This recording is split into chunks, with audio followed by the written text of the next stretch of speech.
La science la plus pointue échouera si elle ignore la culture de ce qu'elle veut guérir. Face aux maladies qui freinent notre développement, l'engagement communautaire est devenu l'arme secrète des chercheurs. Sur le terrain, les blouses blanches s'effacent derrière les acteurs communautaires. Ce sont eux les interfaces. Leur rôle, traduire les protocoles cliniques en réalité acceptable et servir de trait d'union en assurant une communication transparente avec elles. L'engagement communautaire, en fait, est une composante des sciences sociales de façon globale qui consiste effectivement à travailler avec les communautés avec lesquelles nous évoluons dans nos programmes de recherche.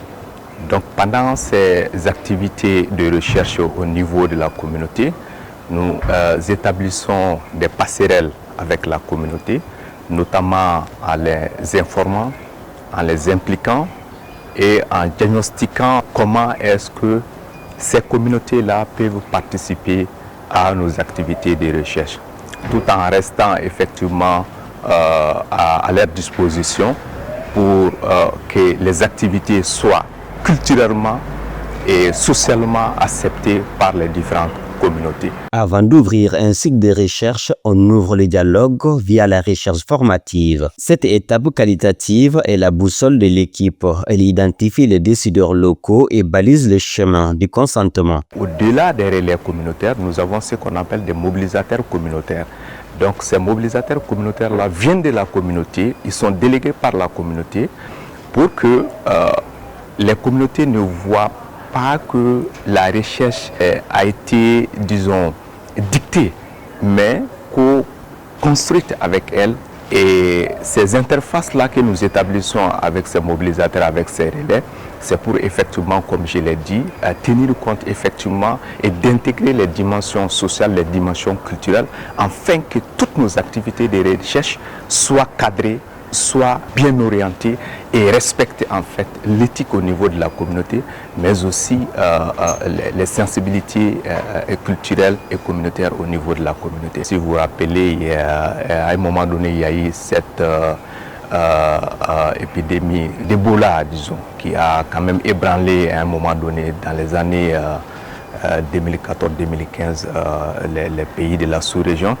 Donc les chercheurs ont réfléchi et ils ont mis en place un programme en fait d'élaboration de vaccins contre cette maladie. Et au cours de cette élaboration ou de ces activités d'élaboration de ces vaccins, il y avait un important volet sur l'engagement communautaire qui consistait effectivement à intégrer les communautés, à recevoir ces vaccins qui étaient scientifiquement sans problème. Mais il fallait aller à une échelle un peu plus supérieure. Donc on a travaillé avec ces communautés. Et pendant 5 ans, on a travaillé avec ces communautés et sans problème. La science ne peut plus se contenter de prendre des données et de répartir. Les activités de redevabilité sociale ferment la boucle. Elles permettent aux communautés de récolter les fruits des découvertes. Récemment, nous avons organisé aussi avec un de nos partenaires américains des consultations ophtalmologiques gratuites au sein de nos communautés. C'est vrai que nos communautés participaient, mais c'était pour l'ensemble du Bamako, sinon du Mali de façon générale.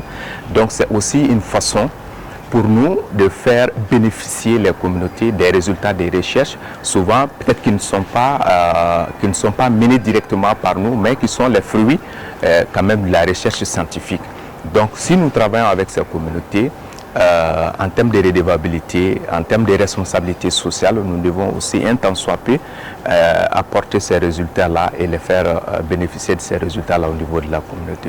En replaçant l'éthique et la sensibilité culturelle au centre de l'action, la recherche ne sauve plus que des vies, elle renforce également le tissu social.